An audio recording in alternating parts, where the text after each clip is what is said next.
All right, welcome. We appreciate you all coming today for a New Way Forward version 2, our summit. Let me just share a screen here. Thanks for all of our friends, over 1,000 joining today on a New Way Forward. We have a beautiful event scheduled today with some amazing keynote speakers that we're excited to have with us this morning and afternoon for you on the East Coast.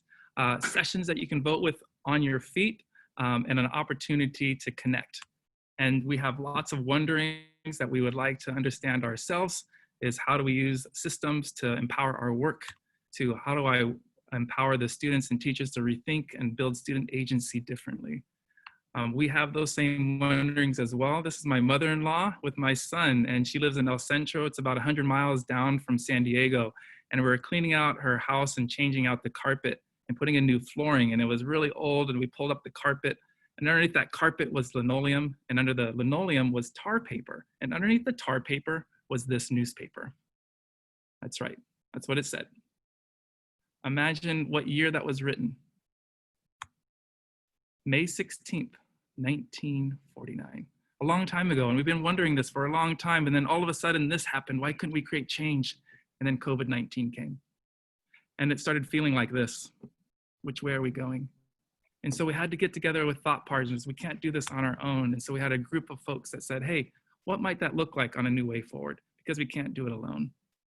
Because we have this dream exercise. We ask ourselves this often at Design 39 campus, where I'm the principal of. And we say, what do we want our students to value 5 years from now? And these are some of the things we value here at Design 39, and I know you do as well. But we want it for each and every student in each and every zip code. We want our students to be designers. We want our students to be creators. We want them to be part of the design process for hiring. We want them to be artists, musicians, entrepreneurs, change makers, culinary artists, business owners. This is Mason, a 3rd grader, sharing his skateboard business at INOCAL. We want them to just be happy. All of the kids, each and every one of them. So when you ask, what do you want your students to value 5 years from now? Remember, we have a new way forward. And that is for us to say, the future is a place we create. Welcome to a new way forward. With that, I'd like to bring over a student of ours from Design 39 campus to share a little inspiration. Here she is. Say hello. Hi. Let's get you started.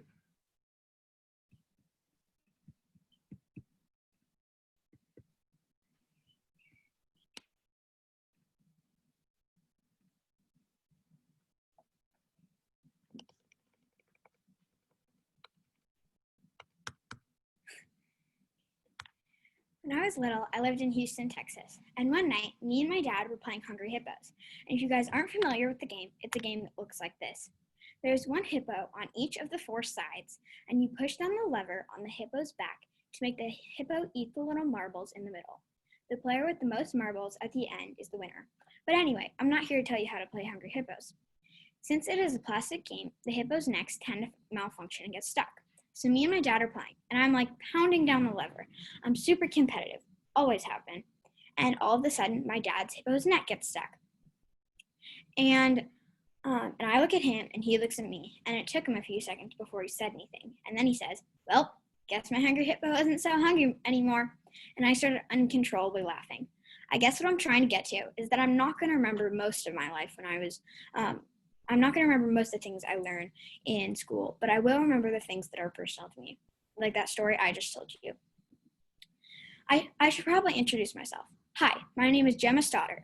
I'm 10 years old, and my family recently moved here about a year ago from Portland, Oregon. Up until my transfer to Design 39, I went to a traditional public school. One of the major differences between my old school and Design 39 is math. Math has always been a little bit hard for me, but not as hard as it used to be. Let me tell you about it. So at my old school, we would walk into class and we would have these worksheets that we would have to fill out. But we were clearly instructed not to talk to our peers. And I was always wondering, well, how am I supposed to collaborate and learn new strategies from my peers if I can't talk to them? And that was on a good day. On a bad day, we would have these times tests where where we would have to fill out a certain number of multiplication problems in 1 minute. And it wasn't always that I didn't know the multiplication problems. It was just that I was so stressed and pressured that I couldn't focus on the math problems in front of me. I want to show you guys what that felt like. So in just a second, you're going to see something on your screen, and I want you guys to say out loud what you see. But be ready, because I'm going to go kind of quick. Ready, set, go. Go. Go. Black. Go. Pink. Okay, let's look at your test results. If you said yellow, if you said black, if you said pink, looks like you failed the test. That's how it felt like for me. I would think it was one thing. Nope, it was the other. Think, oh, I totally got this one right. Nope, something completely different. Here at Design 39, math is so much different. My teacher, Miss Lamb, will project the problem up on the board, and we will start reading it. And then we will grab out our expos. Expos are half the reason we all love math around here at Design 39, because usually teachers are telling you, don't write on the table. Stop writing on the table. Here, grab a marker. Do the problem on the table. And we will start working on the problem. Once we finish the problem, we will get to share our strategy, if we want to, with the class. And that actually reminds me of a quote that my cousin once had on her letterboard. And it said, I didn't win, but I didn't lose. I learned. And I really think that relates to math here at Design 39, because you're not always winning, but you're not always losing by getting the problem wrong either, because you are learning new strategies, whether you won or you lost. It also reminds me of a quote that my sister told me and she said, mistakes are proof you're trying. And I really think that relates to math here at Design 39, because we're all human. We all make mistakes. And if you never make mistakes, you are either an alien off this planet, or you are doing something way too easy for you. And if you're doing something way too easy for you, how are you supposed to learn anything new? We've started this project in when we were still going to school, and we've kind of continued it through distance learning. I'm sure a lot of you are familiar with it. It is a basketball tournament, March Madness. But my school has kind of tweaked this to be, instead of a basketball tournament, a book tournament, where you pick your favorite book, and the first challenge was you had to write a persuasive speech about your book that was you're trying to persuade your peers to read that book. We also got some other really fun challenges that we had to do. So, like, one of them, as you can see in the left corner, we had to make something visual, and I had this really cool opportunity to make this diorama that I chose to make. And I, as a learner, did not know that I could create something so visual so detailed in my head. And then when I'm done with it, have it be sitting in front of me. And as I look back at it now, it was like a really cool project, and I learned a lot from it. And I'm super proud of it. Another really cool opportunity that we got was we got to create a character monologue. As you can see down in the left corner, I'm dressed up as Hermione, and I got to talk in this really fun British accent. And I wrote this character, this like scene that isn't even in the book, and I got to present it dressed up as Hermione and with a really fun British accent. And so that was really fun. And two of my favorite lines from that were, "Please, Professor McGonagall, Harry needs your help. You've got to do something." And we also got another chance to make something digital. And so I ended up making a book trailer. And so it was kind of like, how can I capture this idea of a movie trailer, but for a book? And so I ended up at the end going with having like a picture of a bookshelf, and then over it I put text that said, "Available now on a bookshelf near you." So it was this idea of humor and capturing that idea of a book trailer. And the last challenge was we could do anything that we wanted, anything went. And so we thought, well, I really like to sing and I really like to draw. So I ended up drawing Harry Potter and taking a video of it and then time-lapsing the video. And then I'm sure a lot of you are familiar with the group, the Beastie Boys. They create raps, and one of their raps is called Paul Revere. And so I took the background music and I put it into my video, and then I recreated the rap to make it fit Harry Potter and the Goblet of Fire. Now, here's a little story I got to tell about three magic friends you know so well, and that was only just a chunk of it. And so, yeah, that was a really fun opportunity. And I also got, at the end of the rap and time-lapsed video, I dressed up as Hermione and did a wand drop, and that was really fun. And so I have, at my old school, I never thought that learning could be fun. I just thought it was something I had to do and eventually it would be over.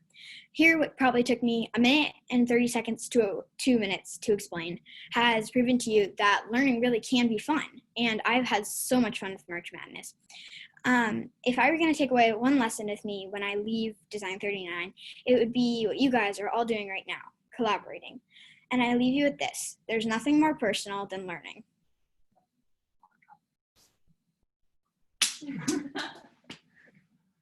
I've never seen a wand drop before, so big round of applause, Gemma. Thank you. Kate, if you'd be so kind, take us on from here. Thanks, Gemma. I would. Thank you, Gemma. What a complete honor to hear her story and her experience. And if you aren't smiling from ear to ear, then I don't know what is happening. She is so fun to hear. I've actually had the pleasure of getting to meet Gemma and see her in her learning environment at Design 39. And to see the opportunities for kids, it reminds me of my own two kids are her own age in 4th and 5th grade.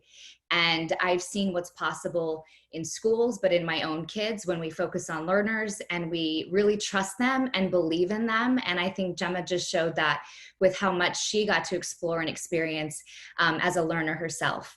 And so, you know, we believe so truly in being learner-centered is really to kick it off, to start with our learners and to have them be the core of this work. And so I'm super excited to have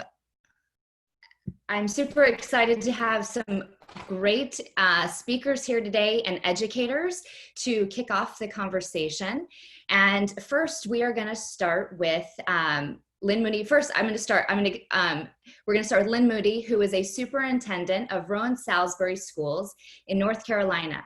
As a learner-centered leader, Dr. Moody continues to lead the way in creating innovative practices in digital curriculum, assessment, and learning experiences that result in student success. And Lynn is going to share 2 minutes of what matters to her, and take it away. Well, great. Gemma was fabulous, and it's always hard to follow that. But one of the things that she said is, who knew learning could be fun? So when we talk about our drive in Rowan Salisbury Schools and the team that I get to work with, we often talk about how much fun it is to actually learn, and there's just so much natural curiosity. Over time, I think in the last 25 or 30 years, however you're counting, No Child Left Behind, a lot of things were tied to standardized testing in our school district. So when she talked about her old traditional school, it kind of just broke my heart, because I work in an old traditional school district that is now a renewal district. And about 1.5 years ago, the General Assembly gave us complete charter-like flexibility. So in our school district, we have all the same privileges that charter schools have district-wide for scheduling, hiring. We get all of our money in one bucket, so we have a lot of financial flexibilities. And that's come with great freedom and tremendous responsibility to lead the state. So we're really proud to have that honor and opportunity to pilot something different. But our why came because we believe that students are not test scores, that you just can't rank and file them. You can't order them at a certain time to learn certain things on a certain day, that they all have unique life skills. And we're about bringing out the best in children, helping them discover what's extraordinary about them. So thank you for letting me join today. Thank you, Dr. Moody, and thank you for doing this work to make this learner-centered journey possible for all kids. We have next Dr. Tony Wagner, who is a globally recognized expert in education and currently a senior research fellow at the Learning Policy Institute. He's previously the expert in residence at Harvard Innovation Lab and was the founder and co-director for more than a decade of the Change Leadership Group at Harvard Graduate School of Education. He has written several books and that have an impact on me and have many impact on others. Thank you, Tony, for being here. Please share a little bit about your journey and your why in learner-centered education. Thanks, Katie. It's great to be with all of you. As Lynn said, we are suddenly freed from a curriculum that is totally preoccupied with standardized testing. That's been what we've had to do for 20 years. So what should be our goals now, moving forward? Well, as I've often written and talked, and some of you probably heard me, I believe we must turn to educating all young people for work, learning, and citizenship in the innovation era. But I don't want to talk about that now. There is a much more immediate concern that I have, and that is, how do we respond to our children today who are in crisis? Now, I know a bit about that because, in fact, I came of age in the 1960s, a time of incredible crisis. I was in crisis. I dropped out of high school in 1964. School simply made no sense to me. Worse than that, it did not help me make sense of the world around me. The assassination of Kennedy, the Cuban Missile Crisis, the daily beatings I saw on television of civil rights workers, and then came Vietnam, and on and on and on. So I've recently written a memoir, Learning by Heart, an Unconventional Education, where I've tried to reflect on that period of my life and what I needed as a learner back then. And I think it's very much the same as what kids today in crisis will need when we go back to school and even now online. Number one, I needed community. I needed people who would help me make sense of the world around me, help me to kind of think differently about who I was growing up, but more importantly, who and what I wanted to become. I needed that community of support. Secondly, I needed meaningful choices in my learning. And I acted, and I found finally a school where I did have real choices. But choices mattered to me because I felt the clock was ticking. You know, this was in the shadow of nuclear proliferation, where we all were crawling under our desks and fearing, you know, a nuclear holocaust. I felt time was ticking, as I do know that kids feel the same today. So I wanted to do learning that mattered, and I wanted to make a difference and to find through passion what my purpose might be in life and where and when and how I could make a difference. Finally, I needed to develop my own voice as a learner and as a creator. It wasn't enough to just kind of have community. It wasn't just enough to reflect on the world and what I wanted to be in that world. I had to give voice to those passions. I had to give voice to my idealism. I had to give voice to my aspirations. And I needed critical feedback. I needed a coach. I needed a mentor. I think these are exactly the same things our kids need from us today.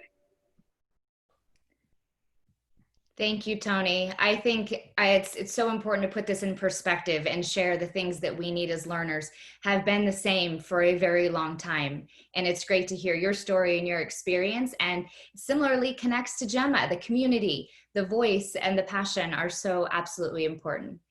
We're going to hear from Dr. Caleb Rashad next. He works with a community of leaders internationally to create new schools and redesign existing schools focused on education as the practice of freedom. He is the Director of Creative Leadership at High Tech High Graduate School of Education And Caleb has served as the High Tech High Director and in more traditional settings as an elementary and secondary principal and teacher. Please welcome a great friend, human, and educator, Caleb Rashad. Yo, what's up, fam? Katie, thank you for inviting me to this conversation, and thank you all who have like showing up here in the midst of like all the things that are happening in the world right now. It is sometimes difficult to look forward, particularly when you've got your community members suffering today. I have to say, particularly coming off the heels of listening to Dr. Wagner Tony, like throw down, like I literally, his work around change leadership, like I like ripped through this as a young principal of my very first school to help support my community in doing dope ass work for kids in inner cities. Yo, so thank you, Dr. Wagner, for your contributions. But there's like so many reasons why we need to like explore some of these questions. And frankly, my heart's been heavy looking at what's been happening here on the ground with brothers like Ahmaud Arbery in Georgia, or a brother that was just recently stomped out in Minneapolis, George Floyd. These cases kind of go back all the way back to Emmett Till, and even before that, the sort of criminalization of being Black and brown. So when I think about why I do this work, I think learner-centered is an important piece of this, and every learner comes from a place. They come from a context. And I think part of what we hope to do, part of the reason why I do this work, is because I used to think it was about just being creative. I used to think it was about innovation. We have to be careful of some of these market-driven influences in education. They try to commodify everything. We are, in my hopes about this work, yes, to find your purpose in this world in a way that you might contribute, because so many of, particularly kids of color, communities of color, poor communities, I think with the Appalachian whites, I think about kids in like Ashtabula, Northeast Ohio, poor folks all around this country. We have never been more segregated today than we have been since the 1960s. I'm referring to the work by Brother Edward Bonilla Silva from Duke University, who studies such things as systematic oppression and how it manifests. And one of the things we're seeing now is how visibly and viscerally it is borne out on the backs of some folks. We're not just talking about culturally, but we're also talking about ecologically. So as I think about this work and why I do it, my heart is heavy. I'm trying to raise two young men who are citizens in this community right now. How do I raise a 15-year-old and a 12-year-old to be men of color who are authentic, who are raised in a culture of white supremacy, of patriarchy, of capitalism by any means, instead of, I think, a push we need to be thinking more about is how do we develop a public? How do we develop the democratic muscles of folks being able to live together with yourself, with a sense of integrity, coherence, and dignity and decency? And how do we live with other people? And then how do we care for this Mother Earth? Because I think we're at the brink, we're at the end of where we think just our intellectual reason can take us. And there are some ways that we've been divorced from in this system that are steeped in the ways of our elders, our indigenous communities. And so as I think about this work, it is not just about getting a job and contribute to the market. It is about the development of yourself, how you connect with other people, how you can live in harmony with this planet. And so to me, like when we think about this learner-centered work, it is not just who you are, who you might be becoming, how you are relating to others, and then how do you care for this Mother Earth. So that's why I do this work. I do it for the people who have come before me. It's hard right now, given some of the riots that are happening all across this country. but there have been, in my opinion, very powerful forces, particularly like women of color, who are like some of the hidden figures, like the Ella Bakers, the Nina Simones, the Maya Angelos, the Ida B. Wells. These are powerful women who had the wherewithal to bring communities together to reimagine like society and the systems that were designed to advantage some people and disadvantage to others. So my purpose in this work is to lead like a woman, is to lead with a sense of like, I don't know it all, a sense of humility, modesty, a sense of listening to others, caring for a community, and helping the community identify what's our Northern Star. If we're just trying to design for learning, design for innovation, design for creativity, we can develop people who are innovative and creative and heartless. And where will that get us? Thank you, Caleb. I don't even know where to begin. My heart too is heavy. And I think that to your point of who are we designing for? I think of that as a mom. I think of that as an educator, Yeah. and really creating humans that are understand their place in the world, understand everyone else's place. I've been having lots of conversation with my young daughter and son about their privilege and their place in this world and what it means to honor and celebrate and lift others up. And I hope it's a continued conversation that we have more and more of in our homes, in our schools, in our communities, so that we can go back to, not go back, so we can have a place of connection and community where everyone is welcome and celebrated and honored and have heart, so we can design and create a more equitable and just world and learning communities. It is absolutely so critical. So thank you. That is not the end of the conversation. We are going to continue to have this conversation. I want to invite back our panelists, Dr. Moody and Dr. Wagner, along with Dr. Rashad, to have this conversation and to come together in community and think about what our way forward is. So this is our forum. We've heard from these awesome educators. We've heard from Gemma and her principal Joe about what's possible, and we want to talk about what's next. Where do we go from here? So I want to kick it back to Dr. Moody and have you share what are some of the things you've learned as a district leader, and specifically in the last 3 months as we've been forced into this emergency of remote learning, as our systems have been upended. What are you learning, and what are some tidbits that are helping you think about how we can move forward? We've learned a lot in the last 2 or 3 months. It feels like 30 years of learning in 2 months, or maybe it's 30 years of reinforcing what we knew for a long time. It just really came to surface. So as Caleb talked a lot about equity, and we see, I think all of America now sees how inequitable things are across our schools and where we're at. When I came to Rowan Salisbury Schools about 6 years ago, we knew one of the very first things that we wanted to do was become a digital one-to-one school district. And that was because of equity. We didn't use that term at that time, but we talked about all children and how to give all children access to information that some children had access to anytime, anywhere. We have to be honest about children learn outside of our schools, and those outside learning experiences are often more powerful than their inside learning experiences, as Gemma mentioned with Hungry Hippos talking earlier today. And so we were in a great position. We had been one-to-one in our school district. Our students took home their devices. We had the right software. We had done all the professional development. And so the day schools closed, we thought we were going to stick and jab and keep rolling. And it didn't take us but about a week to realize we were exhausted from that, and our family were exhausted. People were at home with 2 or 3 children. Everybody's working at home.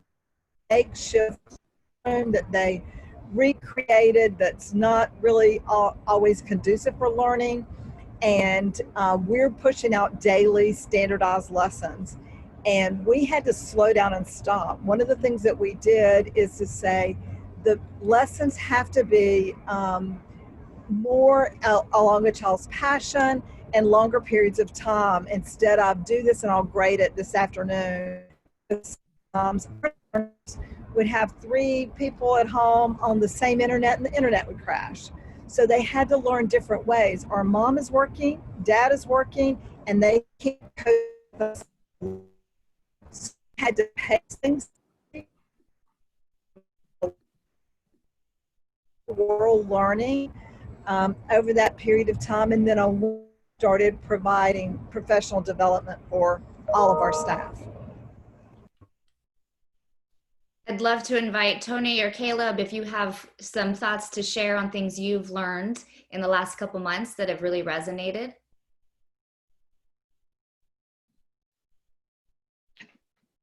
Well, as I mentioned earlier, and as Lynn has mentioned, I think this is an opportunity for us to really declare our own values and aspirations and goals as schools, as systems of schools, and as school districts. We are freed for the moment from standardized tests, probably for the next year or two.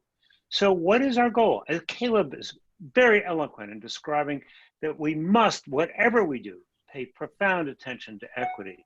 But I think beyond that, we have to take very specific steps. You know, I want to have a button and a bumper sticker for every educator, and it will say, hold me accountable for what matters most.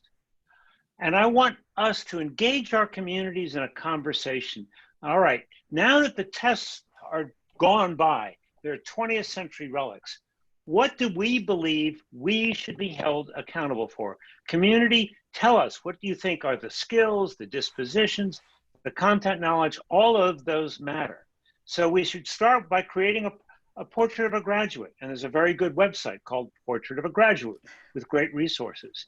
But then we cannot stop there, as unfortunately too many schools and districts do. All right, we have this nice little portrait. Meanwhile, how are we going to assess that? How are we going to know that we're not leaving any students behind?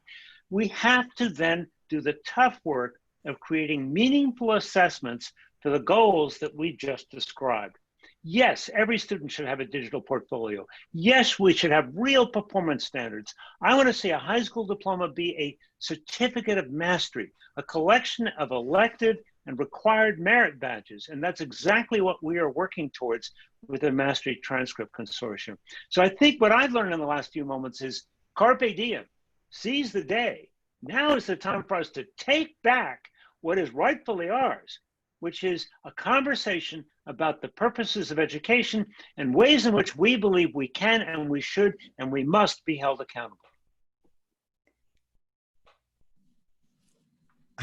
Yo, I mean, that's so much fire from Tony. I mean, amen +1, double click on it. I mean, all of that. I think what I would add is, if I were to pick a fight, it might be a fight with standardized testing. Particularly, let's take a look. Let's go back and look at the historical origins of how these racist systems were created, who they were designed for. How do we, if we were to espouse a mantra of everybody versus injustice, and if we were to name the way Dr. Cornel West talks about it as justice, as allowing the truth to be heard, right? To allow suffering to speak. So as we engage, if you're afraid of the community, you got no legs to stand on. You're gonna be in a sort of position where you think you know what the community needs. So then how do you create opportunities to engage with your communities in meaningful ways, not just through surveys, but allowing their suffering to speak? People have terrible stories about their high school, middle school, and elementary experiences in this country for lots of reasons. So there needs to be an opportunity to look backwards to understand how these systems were created, particularly if I were to name it in testing. It was born out of the eugenics era in the early 20th century, right? IQ testing, standardized testing, etc. We have a very, very narrow sense of, in fact, when those tests were created, they were created so that they could show who was intelligent and who was not. We now know, well, we're still dealing with a whole lot of racist stuff in this country, but we also know that these systems were designed and they can be redesigned. But we need to be able to look at them and identify, in the words of Ibram X. Kendi, identify, describe, dismantle the policies, the procedures, the pedagogies, the practices. Those are how the racist practices get animated. So we need language to be able to articulate it, talk about it, and allow that suffering to speak. Because right now there are communities that are dying, even though right now they're dying physically, you still see that there is a vacuum of a national response to how to support communities. So that tells you that even when Black, brown, poor folks are dying in these streets, ain't nobody gonna come help you. So how do we, if we believe that communities are the locus of control here, how do we support communities in working together to demand, in the words of Frederick Douglass, to demand the freedom that we need to support our kids? All of us want self-directed schools to be accountable. So how do we look back before we start moving forward, to name the injustices and how they've impacted people, so we can use that energy to design the new, to redesign our existing? So many great points. And I think two things really stand out for me in this conversation. And Caleb, one of the things you said is our systems were designed to see who was intelligent, right? So that the standardized tests are based on this system of what is intelligence that were ineffective and racist from the beginning. But if we think about, the student said to me, what I always carry with me, Jamar, and he said, help me understand how I'm smart, not if I'm smart. And if we take that and really understand, I think it goes to what Tony was saying about portfolios and mastery based, not whether or not I measure this one narrow set of standardization, but that how I come and show up to this world, what makes me special and unique. And I think one of the things that people hear is, you don't want standardized tests, you don't want to be held accountable. And I don't think that's what any of us are saying. And I want to really dig into that with this group, because I know that I see in the comments, people are like, yeah, I want to be on that fight, but what do we do? And so, Dr. Wagner, you mentioned, as I kind of tried to say last time, that we don't have standardized tests this year. We're probably not going to have it next year. And that doesn't mean do whatever we want and it's a free-for-all. It means, how do we create a system that's more just and equitable to fill the void so that we have a new and better way forward? So I know that you've done a lot of work on this. I would love to hear some thoughts about how do we go about creating a more equitable system that really focuses on, as you said, the things that really matter. Well, I think as Caleb said, we start with conversations with our community. What do they believe we can and should be held accountable for? What do they see as evidence that would persuade them that we, in fact, are succeeding with all of our kids? You know, we talk about being data-driven. I want to move from data-driven to evidence-based. Not all evidence is data. Data is evidence, but this is where students presenting and defending their work comes from. I mean, we just saw a wonderful example of that at the beginning of our session today. This is where digital portfolios come. This is where internships come, where students doing service learning comes in, where the community regularly sees evidence that we are teaching essential content knowledge, because content knowledge still matters, but that we are also teaching the skills that matter most, because in the innovation era, skills matter more. And most importantly, we are developing the intrinsic motivation of our students, because in the innovation era, motivation matters most. If our students are intrinsically motivated, they will continuously acquire new content knowledge, new skills, as well as a broader world view and their place in that world. So to me, it is renegotiating the covenants. I've never liked contracts. I don't like stakeholders, but we have shareholders, and we need covenants with our shareholders for our mutual reciprocal relational accountability. Let's talk about what I should be held accountable for. Then the community needs their part too. What are they willing to be held accountable for?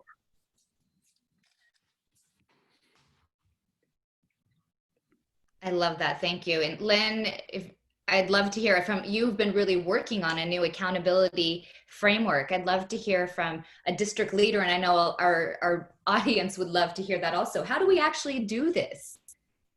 Well, I believe that you have to start first with getting crystal clear on your directional system. If you don't know what your directional system is, any accountability system will work. So we've spent the last year and a half under our renewal in getting very clear about that directional system. And for us in Rowan-Salisbury School District, it's three things. It is interpersonal skills, and we've identified 7. You could have 25, but we know that interpersonal skills are important. We're going to build those. We're going to help our students learn to operate inside of those. It's about unique life goals. Every child is different. So what does their portfolio look like? What are the things they're interested in? If I give a child a book and they love kitty cats and I give them a book on a dog, they're probably not going to be engaged. But if I give them a book on a cat and they are passionate about that idea or love cats, they're a lot more likely to read a book that's even above their reading level. And then thirdly, we are about academics in our school district. We believe that there are fundamental standards that are base standards that every child needs to know, but they're not all the Common Core standards. That's a ridiculous amount of standards at every grade level. And some of those standards aren't relevant to most children. So they're not going to be engaged in that. So I have a student chat group, and they meet again tomorrow afternoon. I love this. During COVID, one of my students emailed me and said, I'm trying to be respectful, but take a look at my math work for this week. I want to be an electrician. Tell me how this is going to get me to where I want to go. Help me. And so our students are begging for work that is not only personalized, but relevant. So we're trying to build our fundamental standards, and the accountability that backs into that.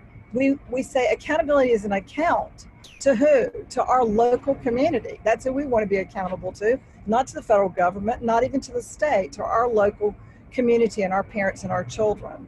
So we're looking at measures in each one of those categories. So when our students graduate, we think they're a gift to our community. And we'll be able to tell you whether they're enlisted, enrolled, employed, and where they're doing that work at. So we're excited about the accountability that matches a directional system, not the other way around. I am so excited, and I think it aligns with a lot of the thinking we've done around assessment and a lot of the conversations we've been having in this community, that it really is about individuals, how they work with others. And I love your focus on the gift to the community. What a great focus. So one of the things I just noticed, we have a Q&A feature. So I'm really excited to see these people. The audience participants are asking some great questions. And so I want to take a question from Martin Kadeen. I hope I said that right. And he is saying, how can we use this period of remote learning to get a good reputation out there to show that learner-centered schools are successful, not only in distance learning, but as an everyday form of learning?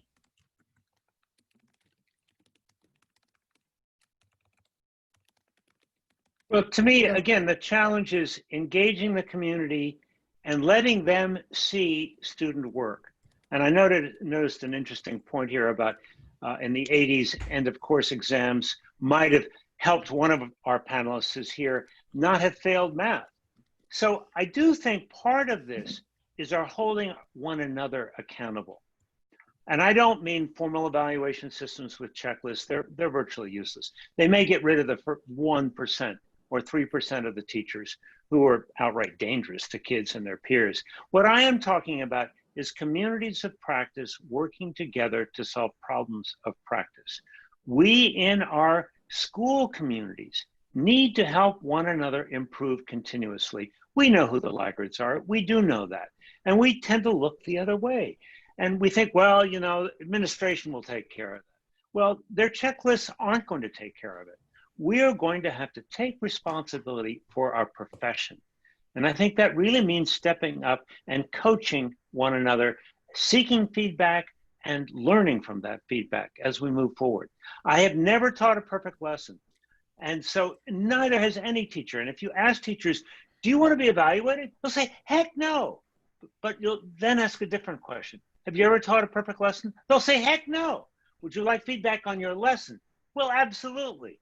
So we reframe the whole nature and purpose of evaluation, and we take charge. Jump in, Caleb. Yeah, that just, again, I cut my teeth following a lot of the sort of methodologies that Tony is going back to over and over and over again. But it's about working with community. And a thing that I would name that's related to this dimension of accountability, because one, getting out in the community is clearly important. How you engage with them is clearly important. And they also know if you are being authentic or not. And when you're being authentic with your audience, with your community, and you're hearing from them, and you're accountable to like what their hopes and fears and dreams are for their kids, they will also have your back when you follow through. This is the beautiful synergy of a community. It's a different form of leadership. This is an old school form of leadership from Nelson Mandela. It's kind of leading from the back, but you use your authority in the beginning to like name who we are, who we might become, and why we do the things we do. And then as we do that, as a community decides, this is what we want to become, then you become a steward of the community's vision. And that's how you follow in the community's vision, hopes and dreams. And that's how you kind of work this relationship between accountability, because you're constantly talking to them about what's happening, or in Tony's point about the quality of the student work. The proof is in the pudding. Show me high quality, craftsman level, complex work, and students being able to talk about the work, because that dialogic gives you an insight into the quality of the thinking. This is like old school depth of learning, web of knowledge, whatever. But you get to see like, what's the complexity of the thinking? Not just with the product or with the thing or the contribution, but what's the student's reflection about their work? That's old school Dewey, right? Do the thing, and then what's your ability to reflect about the content, the product, the community, your relational agency with the other people, and more internally. If there is a key literacy that we're seeing in this period of disruption, it is the ability to constantly reinvent yourself. So who are you? Where are you coming from? What's your ability to grow, adapt, and evolve in an uncertain, ambiguous environment?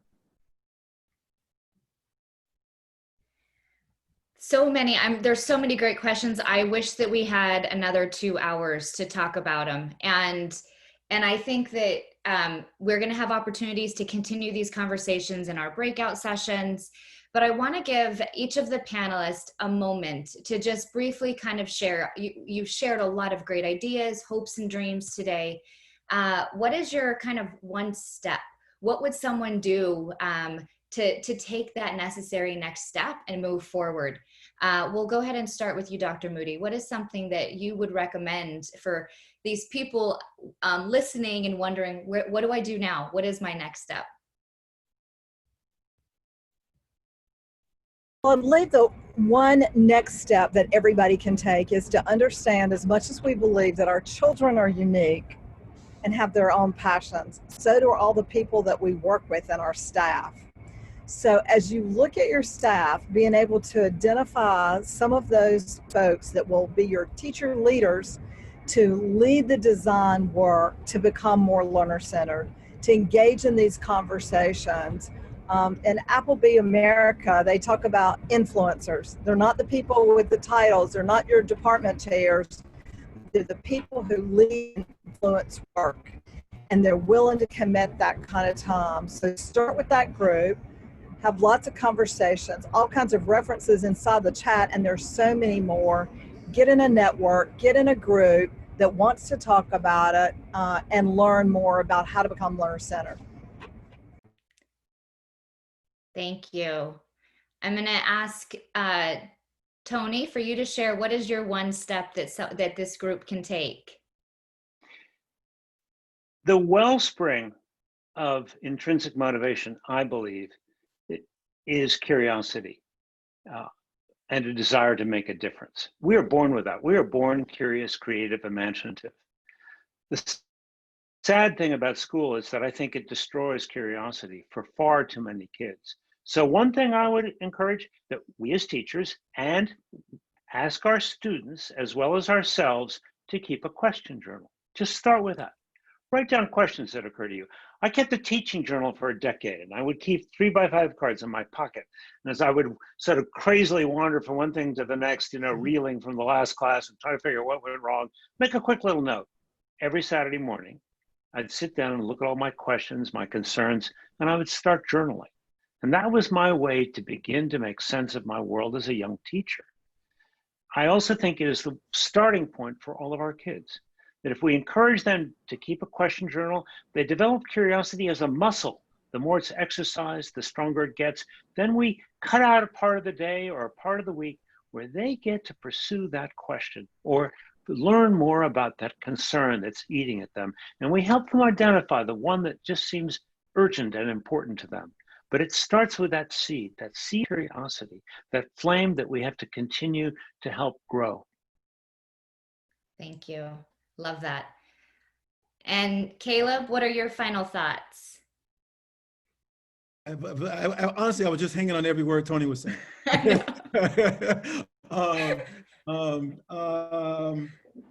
So look, I'm just paying attention to the chat box here. We've got people from like all over the world, including Argentina and some other places. And gosh, I would say one thing to do first, given that we've got lots of different roles, I'm imagining with the people who are in the audience, some who are maybe parents, maybe teachers, students, administrators, etc. I would say, number one, I think if we're in this work, I think there is, first of all, there is no neutral here. If we do nothing, it will stay exactly the same. I think if we are intentional about changing what has been for all the reasons that we have, then we have to like move that forward in some way. So here's a couple things. One is stop doing things that don't make any sense. If you are a teacher, you know your kids, you know what's right for kids, just takes, it's just like a little reflection for yourself of your experience as a professional educator. Stop doing the things that make no sense for kids. Take a stand. Second, connect with one other person who also feels the same way, and they too want to stop doing things that are nonsensical. And I say this because when I have a lot of affirmation love for the folks at Design 39, before that school got started, it started with just a small group of people who got together who were just upset about the way things were. And they wanted to stop doing things that made no sense. So I think in one way, what we're trying to do is create movements. And movement begins when as a singular person says, I am not doing that anymore. I'm taking a stand right here.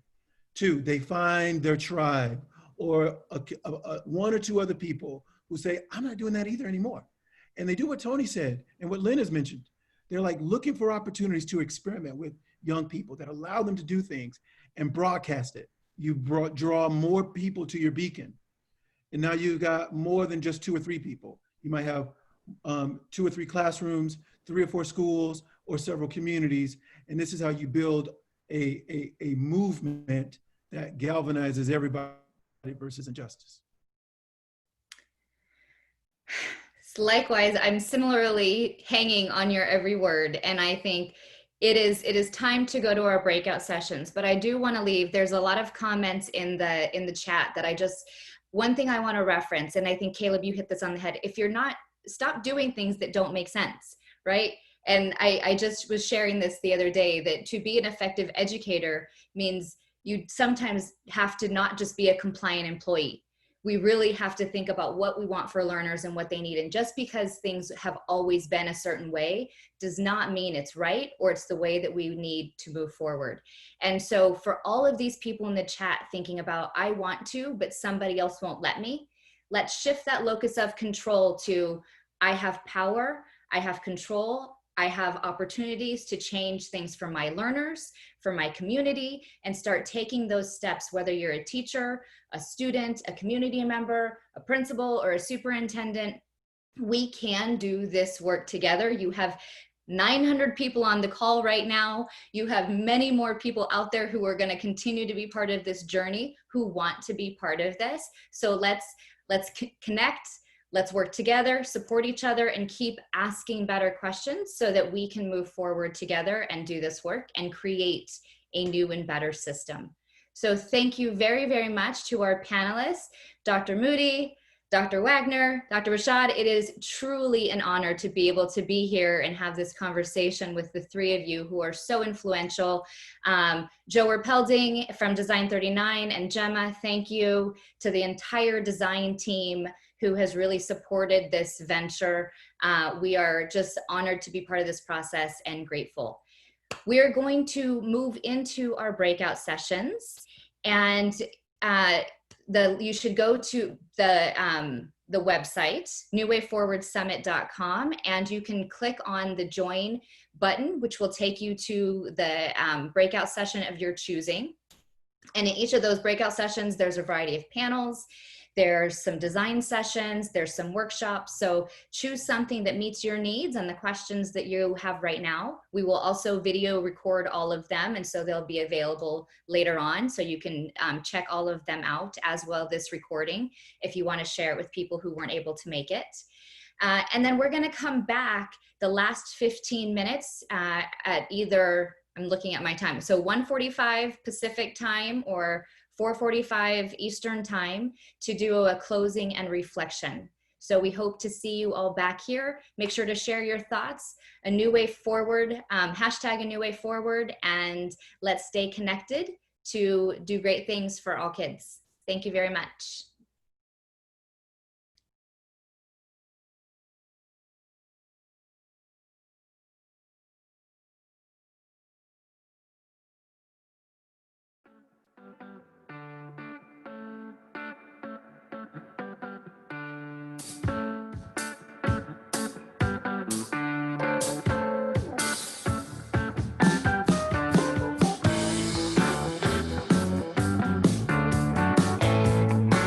You guys are amazing. I think I'm muted, but I just want to say thank you very much. It's truly, truly an honor to have you here. And I'm going to be reaching out to each of you to figure out how we can continue the journey. What a great panel. And Katie, you were simply amazing. You were a fabulous moderator. Well done. Absolutely. Thank you. Dr. Moody, I'll be in North Carolina, my friend, and I would love to catch up with you and hear a lot more about. We got to do this. We got to do this. I want to know more about your work.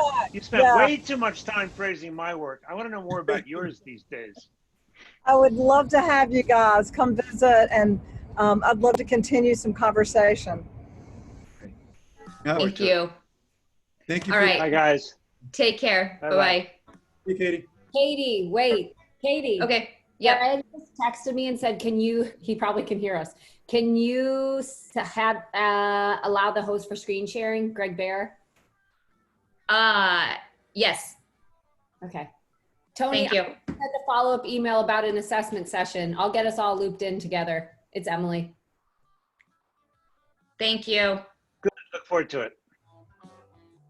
Bye, guys. Bye.